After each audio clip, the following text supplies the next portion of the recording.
Plan India Medak జిల్లా స్త్రీ శిశు సంక్షేమ శాఖ మరియు బాలల సంరక్షణ విభాగం సంయుక్తంగా బాలల సంరక్షణ మరియు చట్టపరమైన అవగాహన కార్యక్రమం నిర్వహిస్తున్నారు. ఈ కార్యక్రమం మొబైల్ వ్యాన్ ద్వారా మెదక్ జిల్లాలోని పట్టణ మరియు గ్రామీణ ప్రాంతాల్లో 6 రోజుల పాటు ఈ అవగాహన కార్యక్రమం నిర్వహిస్తున్నారు.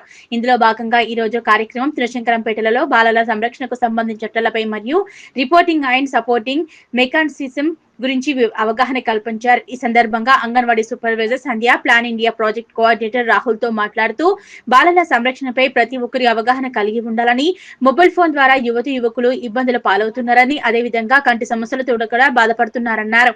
ఇంటి వద్ద తల్లిదండ్రులు పిల్లలకు మొబైల్ ఫోన్లు చూడకుండా ఉండేందుకు దృష్టి పెట్టారన్నారు. మొబైల్ ఫోన్ ద్వారా మంచి చెడు రెండు ఉన్నాయని, వాటిలో మంచిని గ్రహిస్తూ చెడును వదిలే విధంగా తల్లిదండ్రులు పిల్లలపై ప్రత్యేక దృష్టి పెట్టారన్నారు. ఈ కార్యక్రమంలో తెలంగాణ మోడల్ పాఠశాల principal Vanikumari, ASI Vittal, ICDS సూపర్వైజర్లు Sandhya, Anjamma, she team women empowerment hub సిబ్బంది, అంగన్వాడీ టీచర్లు నాగరాణి, మాలతి, రేణుక, జ్యోతి, ఏఎంలో ఆశా వర్కర్లు, ఐకేపీ సిబ్బంది, plan India project coordinator Rahul, project officer Venkateswarlu, social worker Manjula, Ravi తదితరులు పాల్గొన్నారు. దీంట్లోనే భాగంగా అంగన్వాడీలే కాకుండా పిల్లల ఎదుగుదల ఎలా ఉండాలి, పిల్లలకి మనకి పాఠాలు ఎలా చెప్పాలి, పిల్లల్ని చూసుకునే విధానం ఎలా ఉండాలి, తల్లిదండ్రులకు కూడా పిల్లల ఆరోగ్యం పట్ల కౌన్సిలింగ్ ఎలా ఇవ్వాలి, అట్లాంటివన్నీ మేము అంగన్వాడీ టీచర్స్కి నేర్పిస్తూ స్వయంగా వారితో తిరుగుతూ గృహ సందర్శనలు కూడా చేసి పిల్లల ఆరోగ్యం ఎలా ఉంది, మళ్ళీ వాళ్ళ ఎదుగుదల ఎలా ఉంది, అదే కాకుండా ప్రీ స్కూల్లో అంటే ఎడ్యుకేషన్లో చదువు విషయంలో ఎలా ఉంటున్నారు అవన్నీ మేము చెప్తా ఉంటాం. అందులో భాగంగానే మనకి ఈ ప్రోగ్రాం కూడా మన పిల్లల చట్టాలపై అవగాహన కోసమని ప్రతి ఊరూరా అనేది ప్రోగ్రామ్స్ అనేది నిర్వహించడం జరుగుతుంది. ప్లాన్ ఇండియా వాళ్ళు మన డిపార్ట్మెంట్, మన మహిళా డిపార్ట్మెంట్తో కలిపి ఈ ఆర్గనైజేషన్ వర్క్ చేస్తున్నారు. పిల్లలకి మనం ఎలా నేర్పించాలి?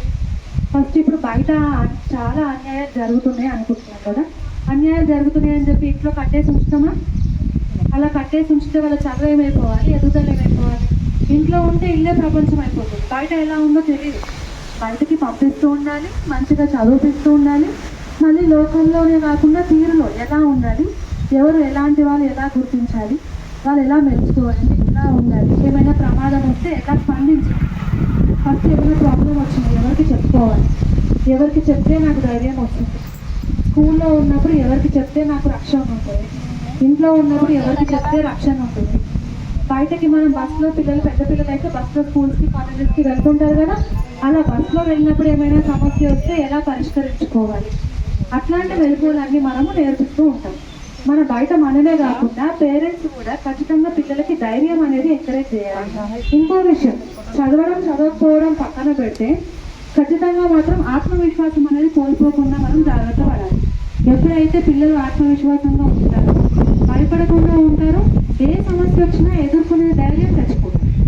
ఆ టైంలో ఎవరు అందుబాటులో ఉంటారు, పెద్దలు ఎవరు ఉన్నారు, బస్సులో ప్రాబ్లం వస్తే ఎవరికి చెప్పుకోవాలి?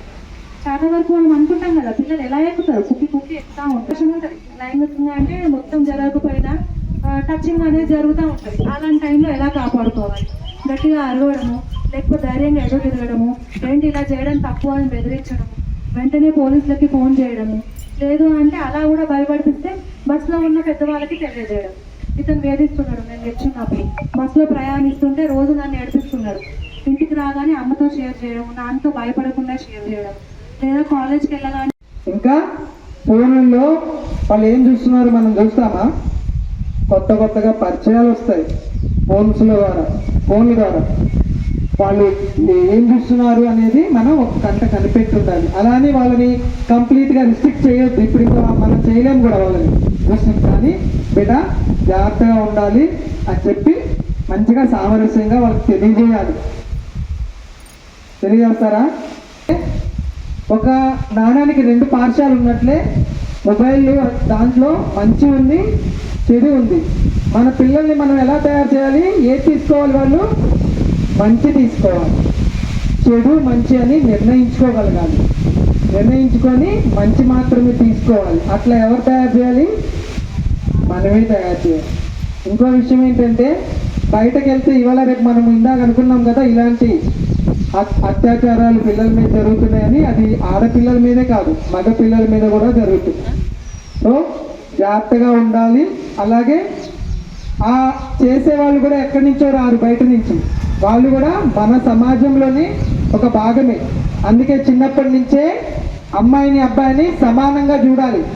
అబ్బాయి ఎక్కువ, నువ్వు బయటికి వెళ్ళి ఏం చేసినా సరే ఏం కాదు, ఇంట్లో ఏం చేసినా ఏం కాదు అంటాం కదా. ఇంట్లో పని ఎక్కువ ఎవరు చెప్తాం? ఒకళ్ళే చదువుకోవాలంటే ఎవరిని చదివిస్తాం? ఇలా రేపు నిన్న మొన్న మాకు ఒక కేసు వచ్చింది.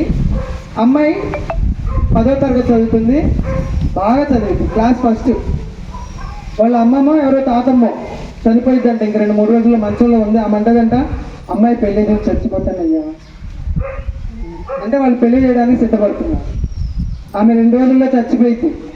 జీవితాంతం చచ్చిపోతా బ్రతికేదెవరు?